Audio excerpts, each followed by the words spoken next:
باللہ من الشیطان الرجیم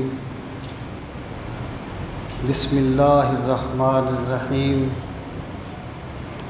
ان الحکم الا للہ صدق اللہ مولانا العظیم وبلغنا رسولہ النبی الکریم الامین ونحن علی ذالک لمن الشاہدین والشاکرین والحمد للہ رب العالمین رب اشرح لی صدری ویسر لی امری واحلل عقدۃ من لسانی یفقہوا قولی اللہم ارنا الحق حقا وارزقنا اتباعہ وارنا الباطل باطلا وارزقنا اجتنابہ اللہم ارنا الاشیاء کما ہی ان اللہ وملائکتہ یصلون علی النبی یا ایہا الذین آمنوا صلوا علیہ وسلموا تسلیما اللہم صل وسلم علی سیدنا ومولانا محمد وعلى آل وأصحاب سيدنا ومولانا محمد وبارک وسلم وصل علیہ الصلاۃ والسلام علیک یا رسول اللہ وعلی آلک واصحابک یا حبیب اللہ الصلاۃ والسلام علیک یا شفیع المذنبین وعلی آلک واصحابک یا رحمۃ للعالمین۔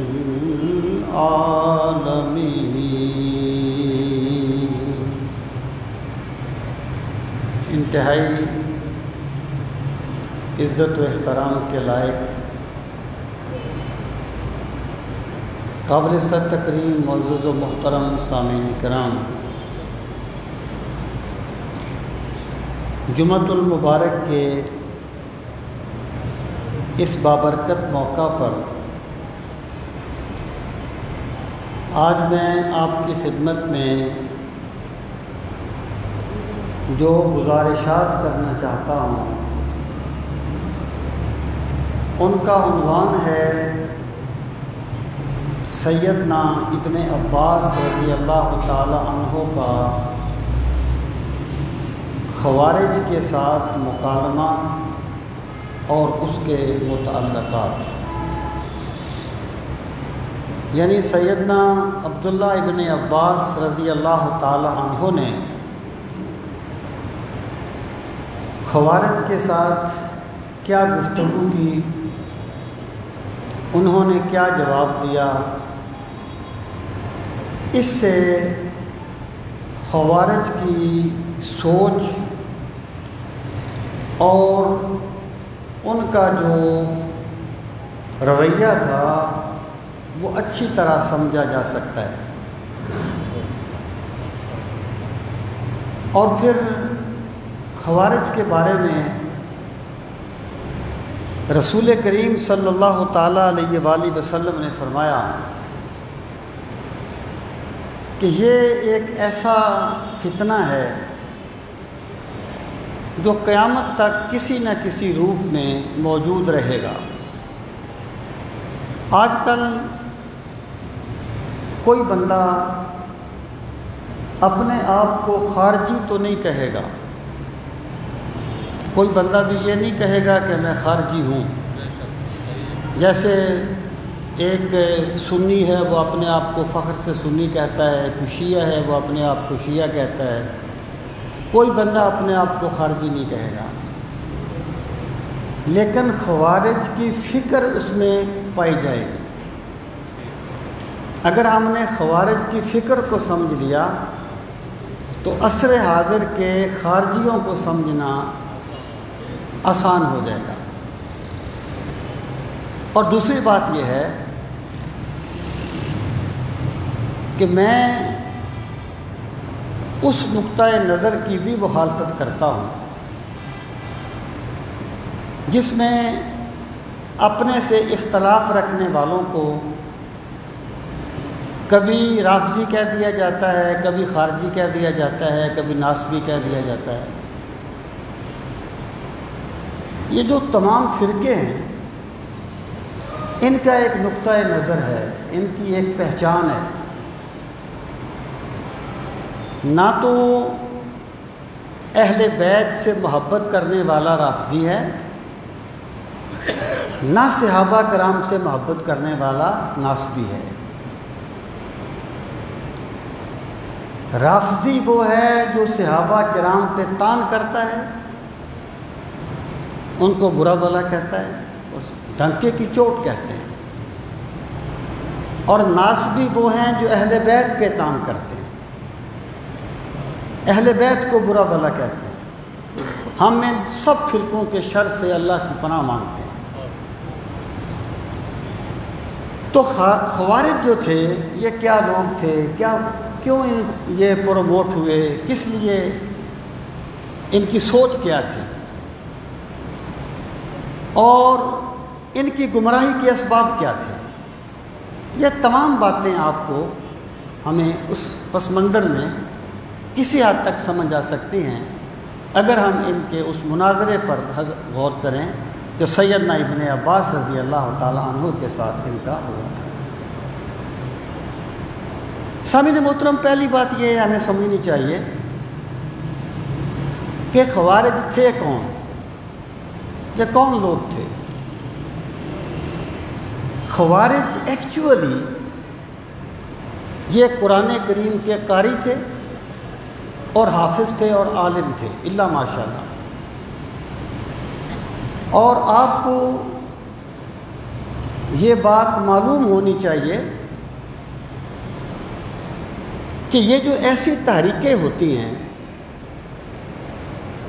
وہ افراد کو ختم کرنے سے ختم نہیں ہوتی، یہ ایک سوچ کا نام ہوتا ہے اور سوچ آگے پھیلتی جاتی ہے۔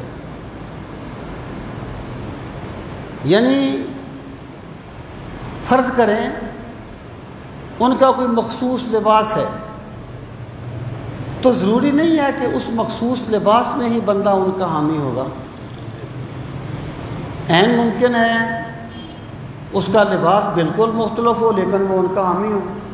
یہ ایک سوچ ہوتی ہے، اور یاد رکھنا سوچ کا حل صرف سوچ سے ہوتا ہے۔ ہیرا درکار ہے ہیرے کا جگر کاٹنے کو۔ خوارج جو تھے یہ بیسیکلی قراء تھے۔ آپ تاریخیں اٹھائیں، قراء، اور قراء کا جو لفظ ہے وہ ہماری طرح استعمال نہیں ہوتا تھا جیسے آج ہمارے ہاں ہوتا ہے۔ قراء کا لفظ جو ہے وہ قرآنی علم رکھنے والوں کو یا جو قرآن کریم کو کی درس و تدریس میں مشغول ہیں ان کے لیے استعمال ہوتا تھا۔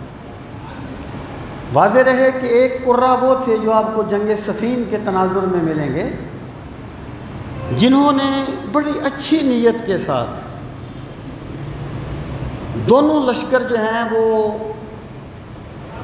کوئی 2-2.5 مہینے مقابلے میں رہے، لیکن وہ دونوں طرف سے صلح کروانے کی کوشش کرتے رہے۔ یوں ہی کوئی بات ہوتی، کوئی جھڑپ ہوتی تو وہ بیچ میں آ جاتے۔ یہ خارجی وہ قرہ نہیں تھے، وہ اور لوگ تھے، یہ اور لوگ تھے، لیکن یہ بھی قرہ تھے۔ اور خوارج جو ہیں یہ اس روپ میں آنے سے پہلے یہ حضرت علی المرتضیٰ کرم اللہ تعالی وجہہ الکریم کے ساتھ تھے، ان کے لشکر میں تھے۔ اور عبد الرحمن بن ملجم جو حضرت علی کا قاتل ہے، جس کو کہا گیا امت کا بدترین شخص ہے، رسول کریم علیہ الصلوۃ والسلام نے فرمایا اشقی ہذہ الامہ، اس امت کا سب سے بدترین شخص عبد الرحمن بن ملجم، وہ جنگ صفین میں حضرت علی کی طرف سے لڑ رہا تھا، پہلے خارجی ہونے سے پہلے۔ یہ وہ لوگ تھے۔ پھر کیا ہوا، اس کے اسباب میں بعد میں بات کروں گا، پہلے میں آپ کو وہ واقعہ سنا دوں، وہ جو مناظرہ ہوا تھا اس کا میں بریف کر دوں، پھر میں اس کے نتائج کی طرف آؤں گا۔ ہوا یہ کہ جب جنگ صفین میں حکم مقرر کر دیے گئے، ایک حکم جو ہے وہ حضرت علی المرتضیٰ رضی اللہ تعالیٰ عنہ کی طرف سے مقرر کیا گیا، اور ایک حضرت سعد بن ابی وقاص رضی اللہ عنہ، اور ایک جو حکم تھا وہ حضرت امیر معاویہ کی طرف سے مقرر کیا گیا۔ اچھا، حضرت علی رضی اللہ تعالیٰ عنہ بہادر تو تھے ہی، دانش مند بھی بہت تھے، اللہ نے انہیں حکمت بھی بہت عطا فرمائی تھی۔ انا مدینۃ العلم انا دار الحکمہ وعلی بابھا، میں حکمت کا شہر ہوں اور علی اس کا دروازہ ہے، رسول کریم علیہ الصلوۃ والسلام نے فرمایا۔ تو جب انہوں نے دعوت دی کہ آؤ قرآن پر فیصلہ کرتے ہیں،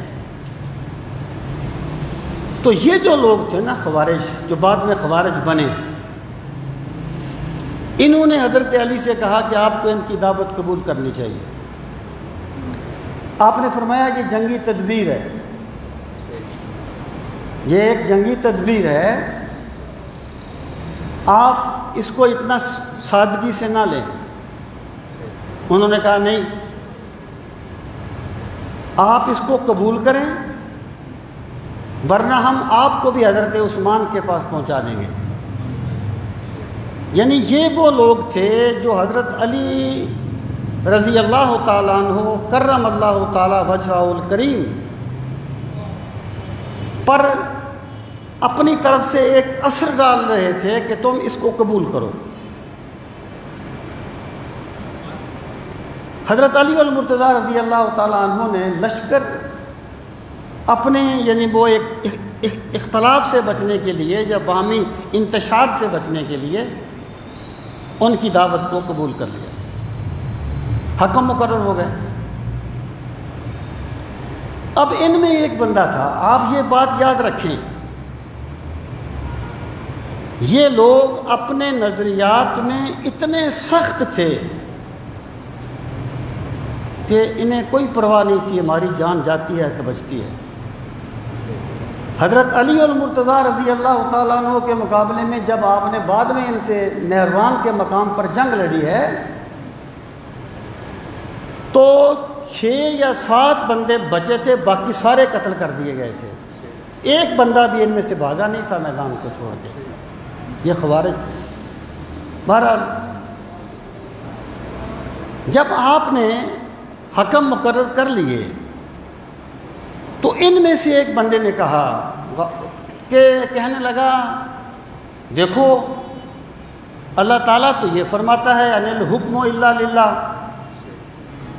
حکم صرف اللہ ہے، حکم صرف اللہ کا ہے، اور اے علی آپ نے بندوں کا حکم مان لیا ہے، آپ نے بندوں کو حکم بنا لیا ہے، آپ نے تو یہ بات کر کے شرک کیا ہے، استغفر اللہ الیاذ باللہ۔ جن کے نالین پاک کے صدقے میں زمانے کو توحید کا پیغام ملا ہے، ان پر یہ فتویٰ لگا رہے ہیں کہ تم نے شرک کیا ہے۔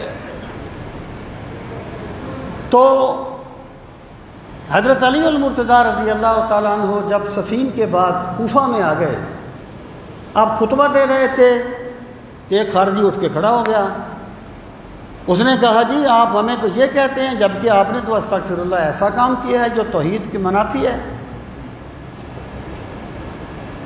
تو آپ نے کہا، آپ نے فرمایا کہ اس وقت تم نے خود ہی تو کہا تھا کہ ان کی دعوت کو قبول کرو، اب تم یہ کیا کہتے ہو؟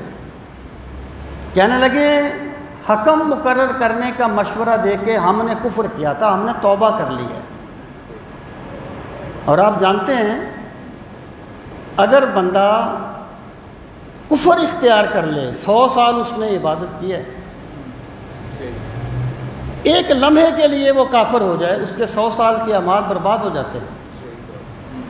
انہوں نے کہا ہم نے توبہ کر لیا ہے، آپ نے بھی وہی کام کیا ہے، میں وہ لفظ نہیں بولنا چاہتا، آپ بھی توبہ کریں، ہم آپ کے ساتھ ہیں، ہم جا کے لڑیں گے، امیر معاویہ سے لڑیں گے جا کے، آپ بھی توبہ کر لیں۔ آپ نے فرمایا میں نے کوئی گناہ نہیں کیا۔ یہ خوارج تھے، یہ ان کی تعداد جو تھی نا 12,000 تھی شروع میں، اور میں نے عرض کیا کہ جب پھر کئی موقعوں پر ان میں سے کچھ لوگ ان کو چھوڑتے رہے، جب یہ حضرت علی المرتضیٰ رضی اللہ تعالیٰ عنہ کے مقابلے میں نہروان میں جنگ ہوئی ہے، ان کی تعداد 6,000 تھی، اور حضرت علی المرتضیٰ رضی اللہ تعالیٰ عنہ کا لشکر جو ہے وہ مجھے اب فگر سے یاد نہیں ہے، کافی زیادہ تعداد میں تھا، مجھے وہ فگر بھول رہا ہے اس لیے میں غلط نہیں بولنا چاہتا، یعنی کئی گنا تھا ان سے، لیکن ان میں سے ایک بندہ بھی جو وہاں پہ بھاگا نہیں تھا میدان سے، 6 بندے ان کے بچے تھے، باقی سارے قتل ہو گئے۔ پھر بعد میں لوگوں نے کہا کہ پتہ نہیں ہم نے جو ان کو اتنے لوگوں کو قتل کر دیا، جو کلمہ تو پڑھتے تھے نا جی، اتنے لوگوں کو قتل کر دیا، پتہ نہیں ہم نے صحیح کیا ہے یا غلط کیا ہے۔ پھر حضرت علی المرتضیٰ رضی اللہ تعالیٰ عنہ نے فرمایا مجھے رسول کریم صلی اللہ علیہ وسلم نے فرمایا تھا کہ تم جس طرح تم نے قرآن کے نزول کے مخالفوں سے جنگ کی، اس طرح تم قرآن کی غلط تعویل کرنے والوں کے خلاف بھی جنگ کرو گے، اور ان میں ایک بندہ ہوگا جس کی یہ نشانیاں ہوں گی۔ آپ نے فرمایا لازمی طور پہ ان میں وہ بندہ مقتولوں میں ہوگا، جا کے اسے تلاش کرو۔ جب لوگوں نے جا کے اس کو تلاش کیا، اس کو کچھ نشانیاں بتائیں تھیں سرکار نے، تو وہ بندہ لاشوں کے نیچے دبا ہوا ملا تھا۔ اس وقت مولا علی نے فرمایا تھا اللہ اکبر، میرے پاک نبی نے سچ فرمایا تھا، اور یہ بھی ایک دلیل ہے کہ ہم حق پر ہیں۔ یہ خوارج تھے۔ اب حضرت علی المرتضیٰ رضی اللہ تعالیٰ عنہ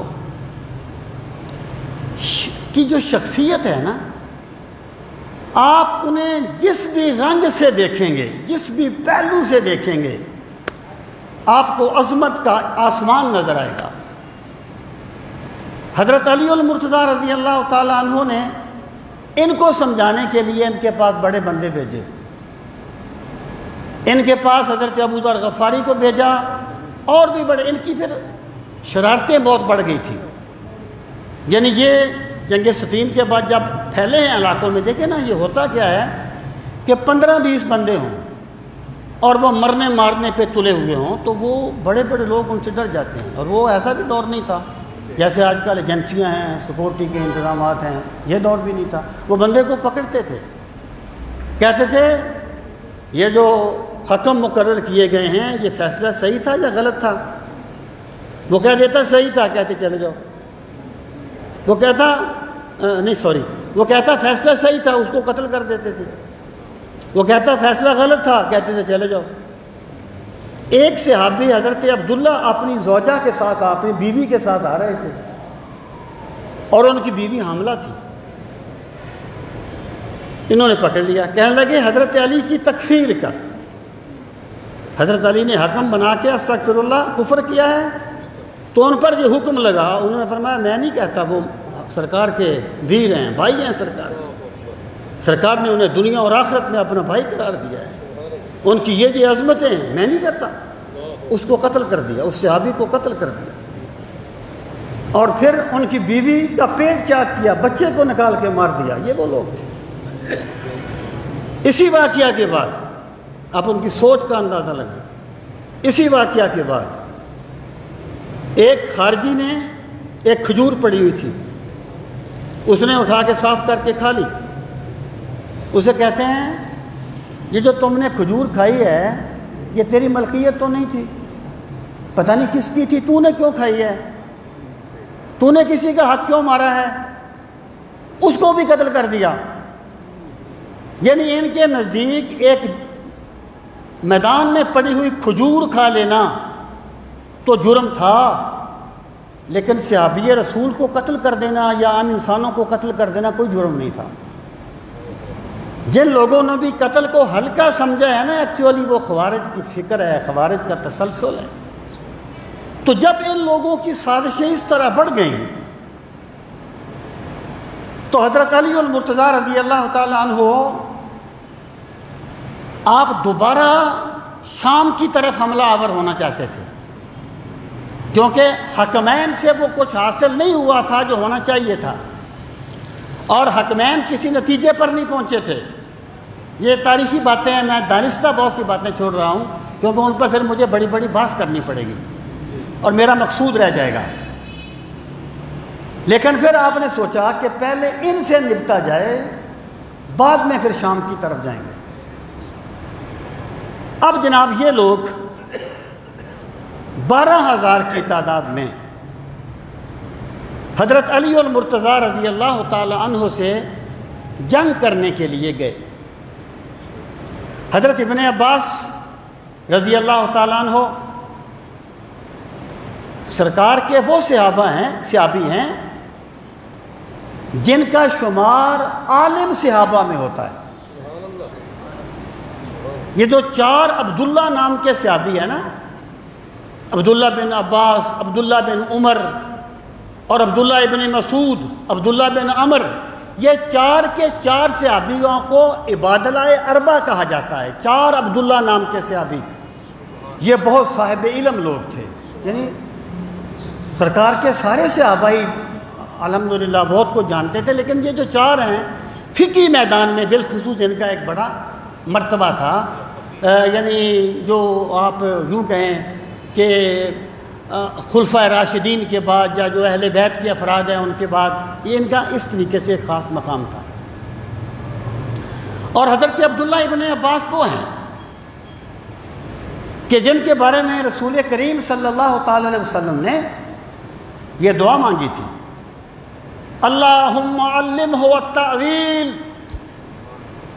اے اللہ ابن عباس کو قرآن کی تفسیر کا علم دے۔ تعویل یہاں پر تفسیر کے معنی میں، تفسیر کا علم دے۔ تو وہ فرماتے ہیں، عبداللہ ابن عباس فرمایا کرتے تھے کہ اگر میرے اونٹ کی مہار گم ہو جائے، اگر میرے اونٹ کی نکیل گم ہو جائے، لَوَجَدْتُهَا فِي الْقُرْآنِ، تو میں قرآن سے تلاش کر لوں گا کہ وہ کہاں ہے۔ یہ عبداللہ ابن عباس تھے۔ اور یہ فرماتے ہیں، اس واقعہ کو درج کیا ہے امام نسائی نے خصائص علی میں درج کیا، بہت سے مفسرین نے اس کو کیا کہتے ہیں مورخین نے اس کو درج کیا کہ حضرت علی المرتضیٰ رضی اللہ تعالیٰ عنہ کے مقابلے میں جب یہ لوگ آ گئے اور آ کے خیمہ زن ہو گئے، حضرت عبداللہ ابن عباس رضی اللہ تعالیٰ عنہ حضرت علی رضی اللہ تعالیٰ عنہ کی خدمت میں حاضر ہوئے اور عرض کرنے لگے کہ امیر المومنین،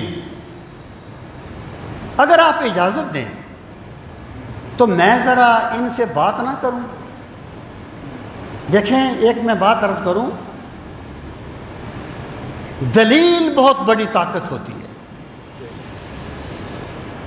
یعنی کوئی بھی قضیہ ہوتا ہے نا ہمارے ہاں، میں اپنے دوستوں سے بھی یہ کہا کرتا ہوں کہ بھائی پہلے جا کے متعلقہ بندے سے بات تو کر لو۔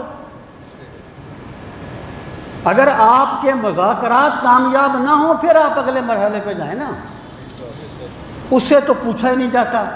غیروں سے کہا تم نے, غیروں سے سنا تم نے, کچھ ہم سے کہا ہوتا, کچھ ہم سے سنا ہوتا.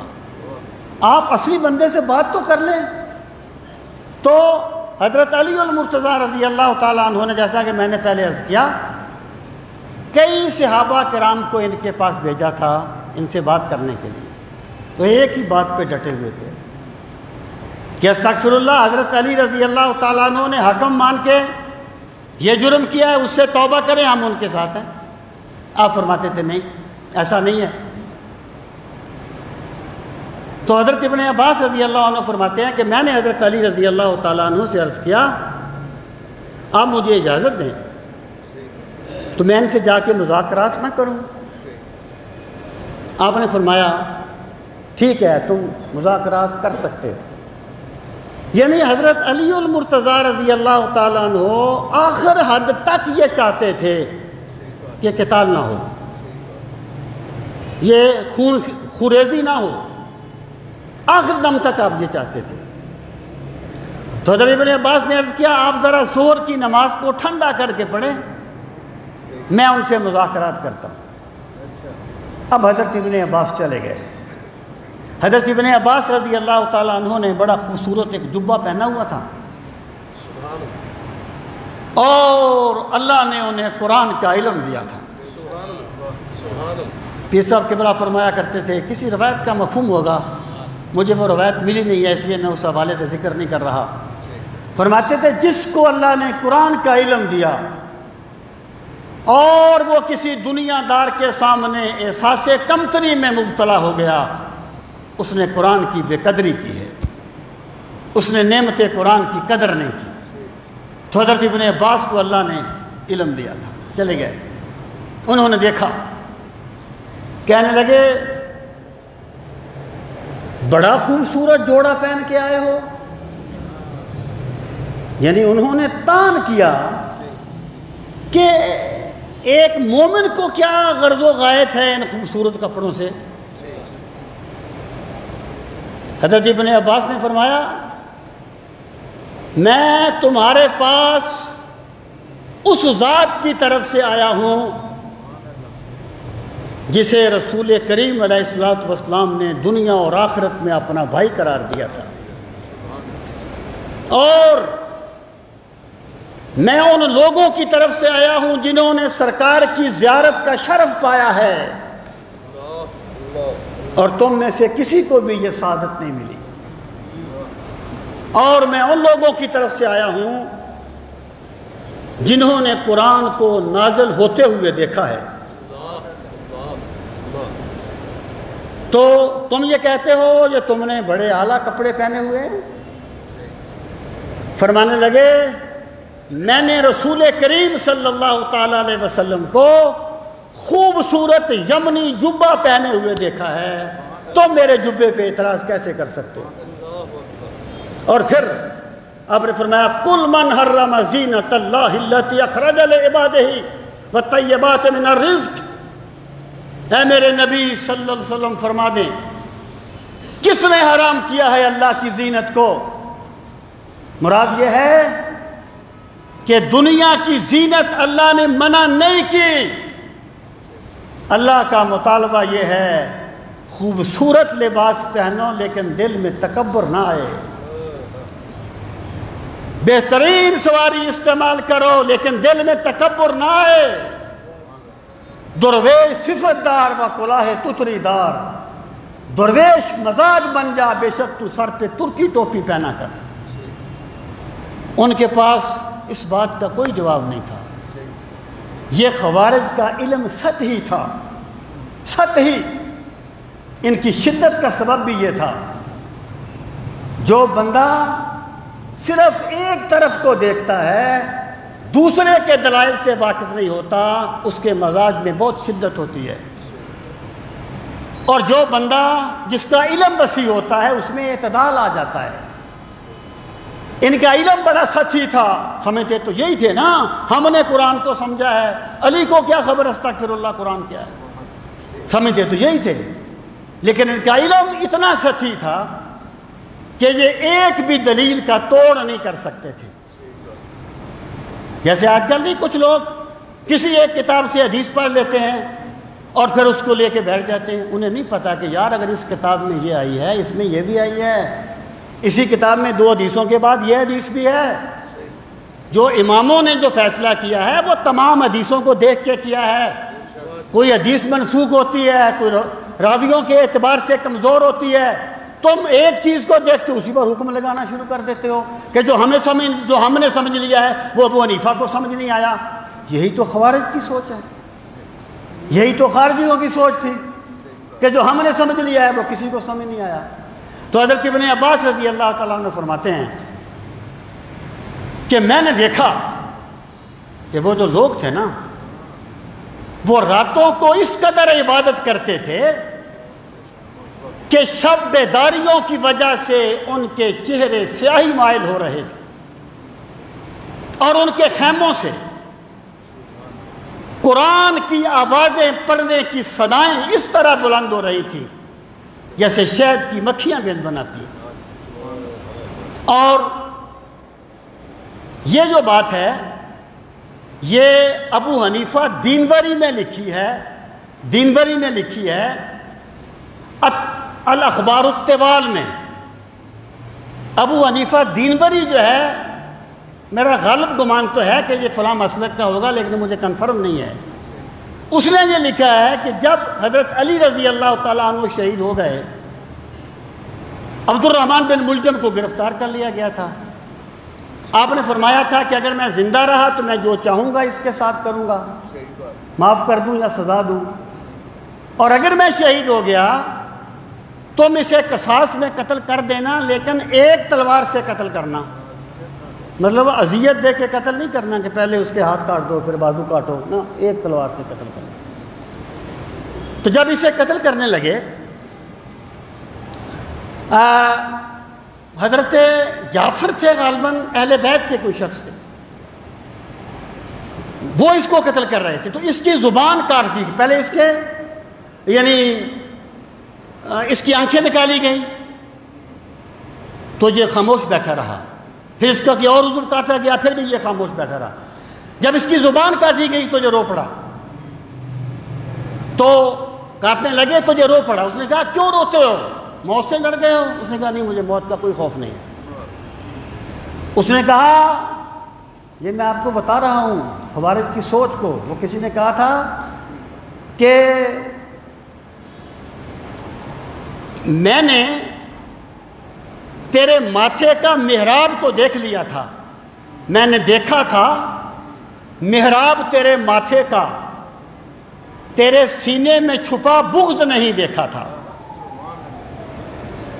یہ جو خوارج تھے نا، میں بتا رہا ہوں کہ ان کی عبادت کیا کیا عالم تھا۔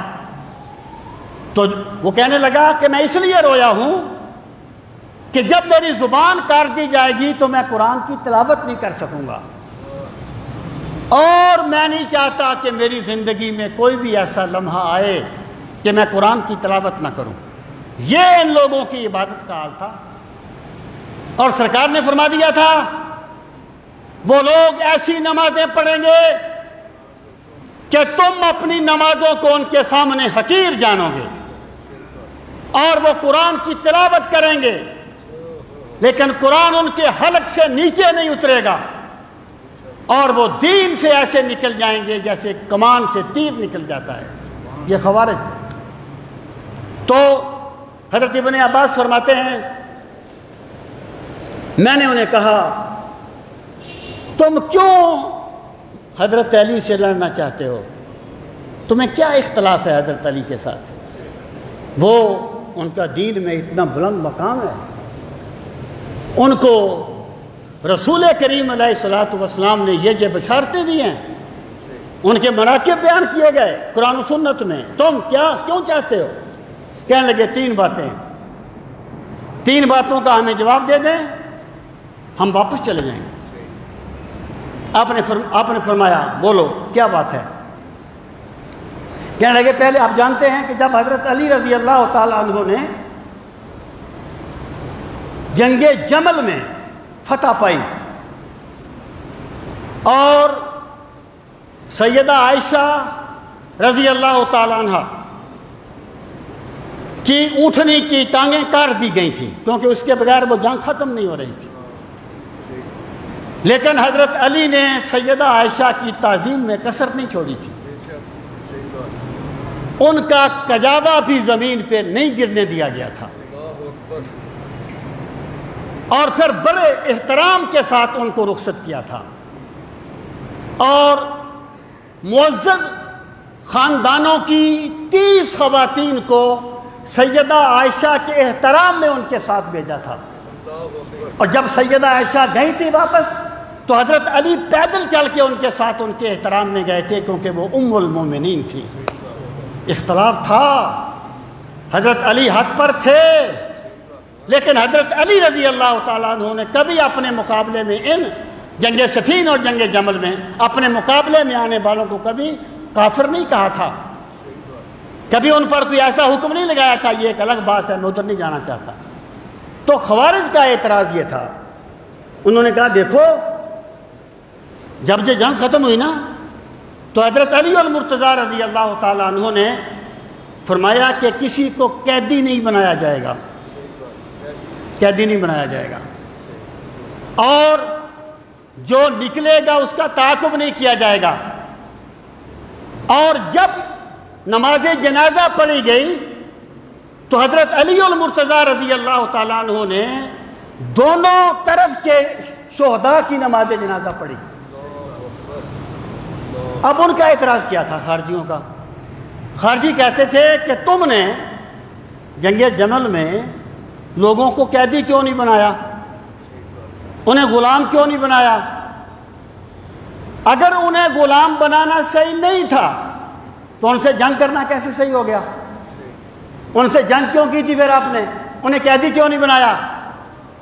اس وقت مولا علی نے ایک جواب دیا تھا، فرمایا تھا تم میں سے کون ہے جو اماں عائشہ کو لونڈی بنانا چاہے گا؟ وہ چیخ پڑے تھے، کہنے لگے نہیں، وہ تو ہماری ماں ہے، وہ تو ام المومنین ہے۔ تو یہ جو بات تھی انہوں نے کہی تم نے کیوں نہیں بنایا؟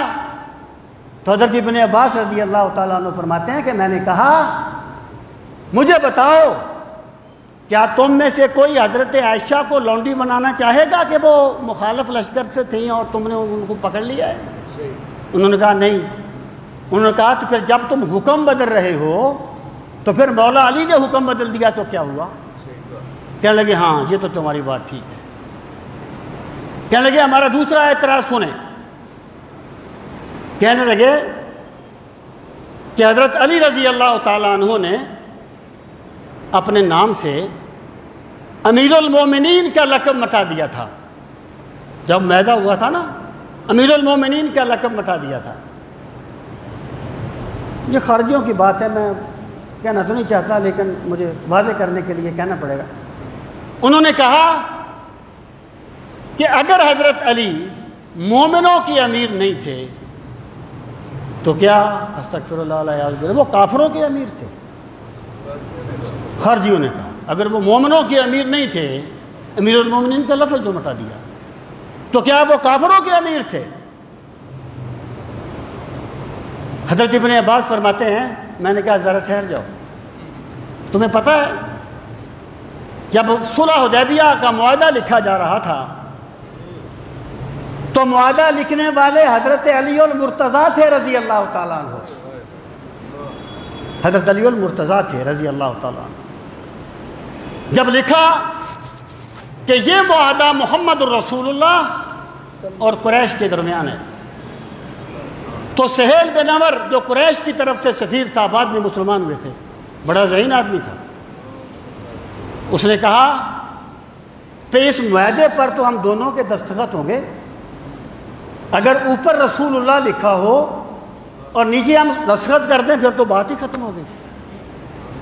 رسول اللہ کا لفظ مٹا کے یہاں محمد بن عبداللہ لکھو۔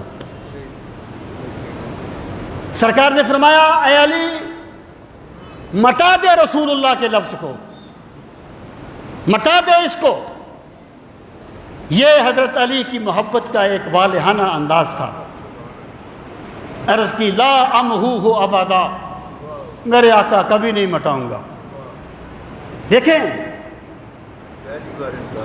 یہ جو بات ہے نا، بات کے پس منظر کو سمجھا جائے۔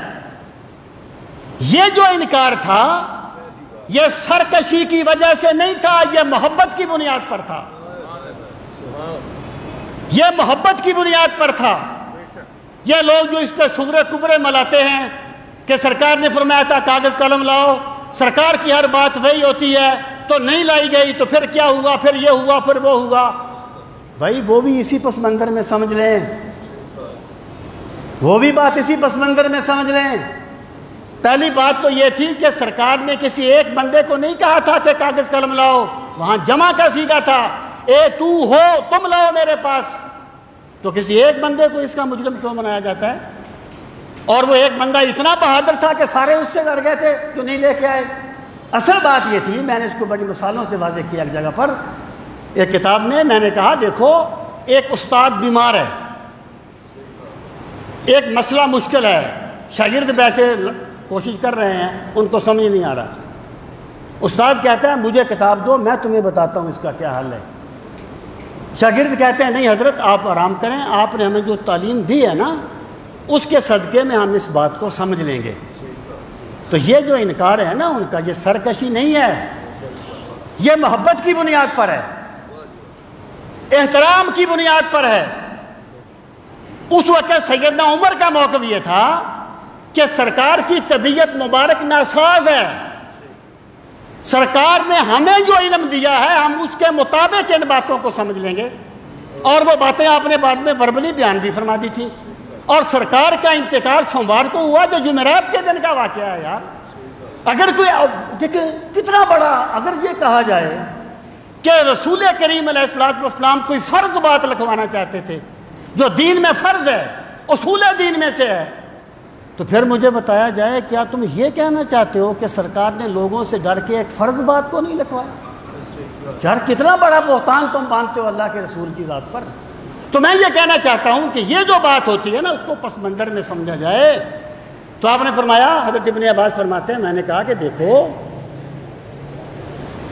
کہ رسول کریم علیہ السلام کے اس میں گرامی سے رسول اللہ کا لفظ مٹا دیا گیا، تو سرکار رسول رہے یا نہ رہے؟ لفظ تو مٹا دیا نا، رسول رہے یا نہ رہے؟ انہوں نے کہا رہے۔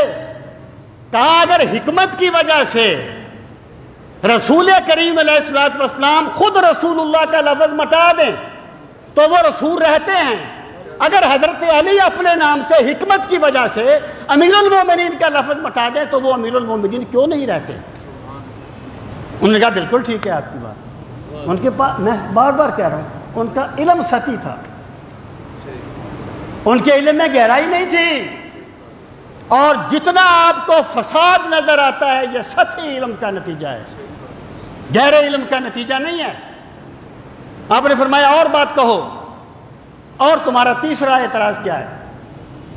کہنے لگے ہمارا تیسرا اعتراض یہ ہے کہ اللہ پاک فرماتا ہے کہ حکم صرف اللہ کا ہے، ان الحکم الا للہ، اور حضرت علی نے بندوں کا حکم مان لیا، حکم بنا لیے، حکم مان لیا۔ جیسے آج کل کہتے ہیں نا مشکل کشا تو اللہ ہے، یقین جانے یہ وہی سوچ ہے۔ جب ان کی یہ باتیں تھیں نا ایسی، اس وقت ایک جملہ حضرت علی نے فرمایا تھا، آپ نے فرمایا تھا کلمۃ حق ارید بہا الباطل، بات صحیح کہہ رہے ہیں لیکن ان کی مراد باطل ہے۔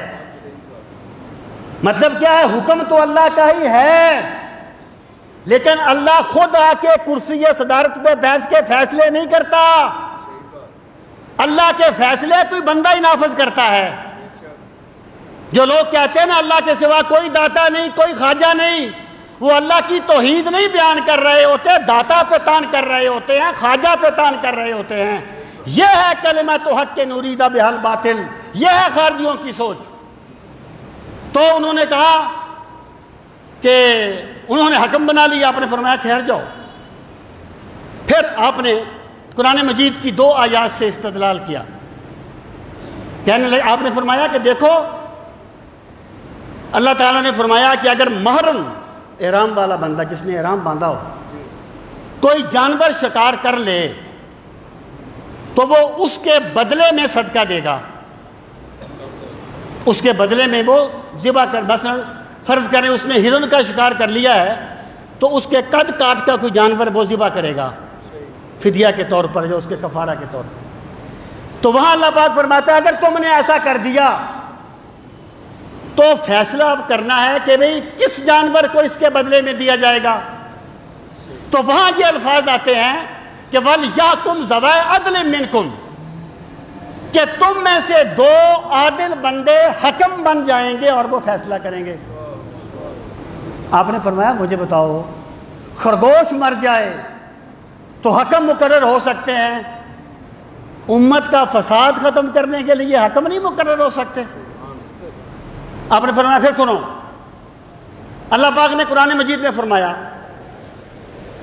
کہ اگر میاں بیوی میں جھگڑا ہو جائے فَإِنْ خِفْتُمْ شِقَاقَ بَيْنِهِمَا فَابْعَثُوا حَكَمًا مِّنْ أَهْلِهِ وَحَكَمًا مِّنْ أَهْلِهَا۔ ایک حکم مینز فیصل مینز جج، حکم نہیں، حکم میں کہہ رہا ہوں، حکمین کہتے ہیں ان کو جو دو مقرر ہوئے تھے، حکمین۔ آپ نے فرمایا اللہ تعالیٰ فرماتا ہے کہ اگر اس طرح ہو جائے تو ایک حکم جو ہے وہ مرد کی طرف سے مقرر کیا جائے، ایک حکم عورت کی طرف سے مقرر کیا جائے۔ آپ نے فرمایا مجھے بتاؤ اگر میاں بیوی کے جھگڑوں میں حکم مقرر کر دینا شرک نہیں ہے تو امت کے جھگڑوں میں حکم مقرر کر دینا کیسے شرک ہوگا؟ ان کے پاس کوئی جواب نہیں تھا، ان کے پاس کوئی دلیل نہیں تھی۔ 4000 بندہ حضرت ابن عباس کی یہ دلیل سن کر چلا گیا، اس نے خارجیوں کو چھوڑ دیا۔ اب میں یہ عرض کرنا چاہتا ہوں کہ اب ذرا آپ اس پہ غور فرمائیں کہ ان کی گمراہی کا سبب کیا تھا۔ میں بہت سے لوگ تو ایسے ہیں نا، بڑی معذرت کے ساتھ کہہ رہا ہوں، جو صرف جمعے کی نماز پڑھنے کے لیے تو انہیں غرض نہیں ہوتی طاقت کیا ہے، لیکن جو بندے گفتگو میں کچھ دلچسپی رکھتے ہیں وہ بہتر سمجھتے ہوں گے میں مسلمات کا کتنا رونا پیٹتا رہتا ہوں کہ مسلمات کو کبھی نہ چھوڑو۔ میرے بھائی دلیل ہر بندے کے پاس ہوتی ہے، جو بندے خدا کو نہیں مانتے نا دلیل ان کے پاس بھی ہوتی ہے، جو بندے اسلام کو سچا نہیں مانتے دلیل ان کے پاس بھی ہوتی ہے، لیکن کوئی نتیجہ نکالنے کے لیے مسلمات کو ملوز خاطر رکھنا ضروری ہے۔ اب ہوا کیا؟ پہلی بات اس کی بنیاد کیا تھی؟ اس کی بنیاد یہ تھی کہ یہ لوگ نئے اسلام میں داخل ہوئے تھے، ان میں ایک بندہ بھی صحابی نہیں تھا، ایک بندہ بھی۔ صحابہ کرام سے آپ کیسے توقع کر سکتے ہیں ایسی باتوں کو انہوں نے کی تھی؟ ان کا علم، یہ دیہات کے رہنے والے تھے، معاف کرنا دیہاتوں سے بھی بڑے بڑے لوگ پیدا ہوتے ہیں لیکن عموماً سوچ مختلف ہوتی ہے، یہ دیہات کے رہنے والے تھے، ان کا علم بالکل کمزور تھا، سطحی علم تھا، اس لیے یہ بڑی جلدی متاثر ہو جاتے تھے، بڑی جلدی۔ اور دوسری بات کیا؟ بندے کو علم جو ہوتا ہے وہ صرف کتابوں سے نہیں ملتا، صحبت صالحین سے ملتا ہے۔ جو حضرت ابن عباس نے کہا تھا نا کہ تم میں سے کوئی بھی بندہ ایسا نہیں ہے جس نے سرکار کی زیارت کی ہو،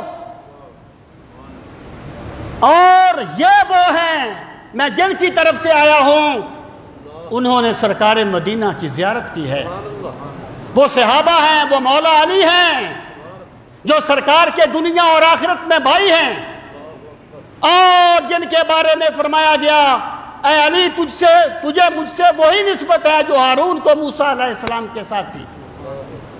میرے بھائی یاد رکھنا اس بات کو، جب بھی بندہ صحبت صالحین کو ترک کر دے گا اس میں خارجیت آئے گی. یعنی جب بھی کوئی بندہ صوفیاء کا اختلاف کرے گا صوفیاء سے اور صحبت صالحین سے نفرت کرے گا، اس بندے کی سوچ میں خارجیوں کی سوچ آئے گی. اور جس بندے کو کسی صالح بندے کی صحبت مل جائے گی، اس کا علم کمزور تو ہو سکتا ہے لیکن وہ دین کا دشمن نہیں ہو سکتا، وہ دین کے خلاف کوئی بات نہیں کہہ سکتا. انہوں نے کیا کیا؟ مسلمات کو چھوڑ دیا. مسلمات کیا تھے؟ انہوں نے ایک دلیل گڑھی کہ جناب یہ کام ہو گیا تو حضرت علی استغفر اللہ مسلمان نہیں رہے. مسلمات کیا تھے؟ مسلمات وہ تھے کہ جن میں رسول کریم صلی اللہ تعالیٰ علیہ وآلہ وسلم نے حضرت علی رضی اللہ تعالیٰ عنہ کو بارہا جنتی ہونے کی بشارت دی، اور آپ نے ایک موقع پر فرمایا انت قسیم الجنہ، اے علی تم جنت کے ٹکٹ تقسیم کرو گے. جب انہوں نے مسلمات کو چھوڑا، دیکھیں ایک ہوتا ہے کسی بندے کسی گروپ کے بارے میں کوئی بشارت دے دینا، گروہ کے بارے میں، جیسے کہ سرکار نے فرمایا کہ جو بندہ ذکر کرنے والوں کی مجلس میں بیٹھ جاتا ہے اللہ اسے معاف کر دیتا ہے. اس کا مطلب کیا ہے کہ جب وہ بیٹھا ہے تو اسے معاف کر دیا گیا، اب بعد میں اس کے عمل ہے. یا کسی عمل پر بشارت دینا، جیسے من قال لا الہ الا اللہ دخل الجنہ، جس نے لا الہ الا اللہ پڑھا وہ جنتی ہے. یعنی 100 سال اس نے شرک کیا ہے، اب اس نے کلمہ طیبہ پڑھ لیا ہے، اب جنتی ہو گیا ہے، بعد میں اس کے اپنے اعمال ہوں گے. اور ایک ہوتا ہے کسی بندے کا نام لے کے اسے جنتی قرار دینا سرکار کی طرف سے، جس کے بارے میں سرکار نام لے کے فرما دینا کہ علی فی الجنہ، علی جنتی ہے. اس کا مطلب یہ ہے میری سرکار نے ضمانت دے دی کہ میرا علی آخری دم تک کوئی ایسا کام کرے گا ہی نہیں جو جنت میں جانے کے منافی ہوگا.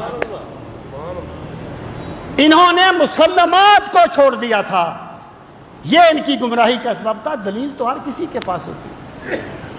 سامعین محترم، میں وقت اوپر ہو گیا، میں بات کو ختم کر رہا ہوں کہ یہ سوچ ہمیں آج کل بھی نظر آئے گی. یعنی اگر ایک بندہ یہ کہتا ہے کہ حضرت داتا حجویری استغفر اللہ رسول کریم علیہ الصلوۃ والسلام کے گستاخ تھے، تو مجھے بتاؤ اس پاگل کو کھوتا نہ کہا جائے تو کیا کہا جائے گا؟ او بھائی داتا حجویری جو ہیں ان کو زمانہ مان رہا ہے. یہاں پر اجمیر کا خواجہ آ کے یہ کہتا ہے کہ گنج بخش فیض عالم مظہر نور خدا، نا کسارا پیر کامل کامل آرا رہنما. دیوبندی مکتبہ فکر کے ایک جید عالم دین ہے علامہ اشرف علی تھانوی. دیوبندی حضرات میں معاف کرنا 2 گروپ ہیں، ایک تصوف کو اتنا اہمیت نہیں دیتے، دوسرے دیتے ہیں، یہ اس گروہ میں سے ہیں. یہ ایک مرتبہ حضرت داتا صاحب کے دربار پہ گئے، واپس آ کے اپنے ساتھیوں سے کہنے لگے کہ یار کسی بہت بڑے ولی کا دربار لگتا ہے، میں نے فرشتوں کے جھنڈ دیکھے ہیں جو جہاں کھڑے ہوئے تھے. پھر وہ نور جہاں کے مقبرے پہ آئے اور کہنے لگے میں نے بادشاہوں کو بڑی مسکینی کی حالت میں پایا ہے. اور داتا حجویری وہ ہیں کہ جن کے بارے میں اقبال نے کہا تھا سید حجویر مخدوم امم، سید حجویر مخدوم امم، کہ جو حجویر کا سید ہے وہ امتوں کا مخدوم ہے.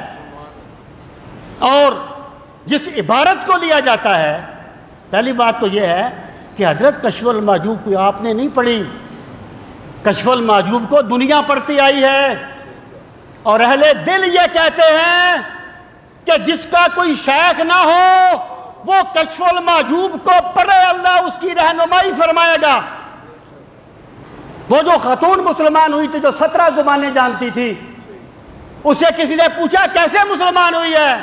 اس نے کہا میں نے داتا حضور کی کشف المحجوب پڑھی ہے، تب مجھ پر اسلام سمجھ آیا ہے۔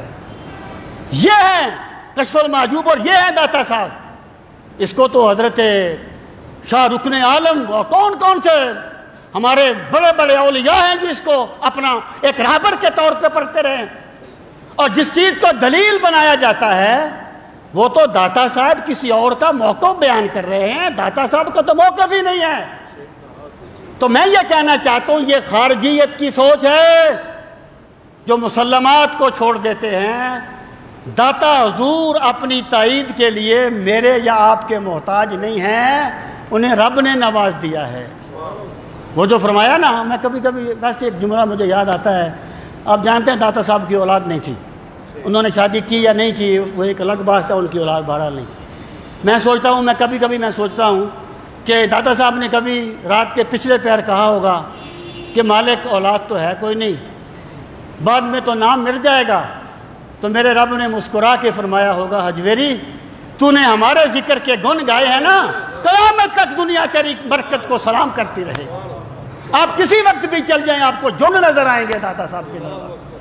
تو میں یہ کہنا چاہتا ہوں کہ ایک حدیث پڑھ کے اماموں کو جاہل کہہ دینا، ایک عبارت پڑھ کے صوفیاء کے بارے میں فتوے لگا دینا، اور یہی تو خارجیت ہے، اسی کو تو خارجیت کہا جاتا ہے۔